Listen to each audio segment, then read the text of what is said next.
আমি শুধু আপনাদের সবাইকে বলবো, চোখ কান খোলা থাকবে, খরগোশের মতো কানগুলো যাতে সবসময় সতর্ক থাকে। চোখ খোলা থাকবে কেন? দেখেন সত্যি সত্যি কি হচ্ছে।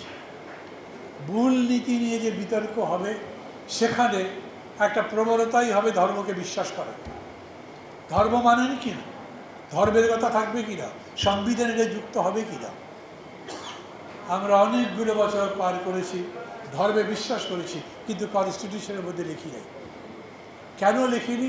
লেখা ছিল কোনো সময়, কেন লিখিনি? আমার অন্তরে যেটা আছে সেটা আমার। আমি মুসলমান, আমি এই ধর্মে বিশ্বাস করি, আমি তার কথা বলছি। কিন্তু এই রাষ্ট্রে হিন্দু, বৌদ্ধ, খ্রিস্টান তারাও তো আছে, তারা তো আমার এই বক্তব্যের সাথে একমত নয়। বাংলাদেশে অধিকাংশ মানুষ মুসলমান, অধিকাংশ মানুষ বাঙালি, কিন্তু ভারতে কত ধর্মের লোক, ইংল্যান্ডে কত ধর্মের লোক, সারা পৃথিবীতে ভিন্ন বিশ্বাস, ভিন্ন ধর্মের লোক আছে। এই জন্যে এই বিশ্বাস নিয়ে, ধর্ম নিয়ে তারা কেউ বাড়াবাড়ি করে না। তারা মূলনীতি, জনগণের অধিকারের প্রশ্নটাই সবথেকে বেশি গুরুত্ব দেয়। পাবলিক রিঅ্যাকশন, দেশ গড়ায় আপনার মতামত।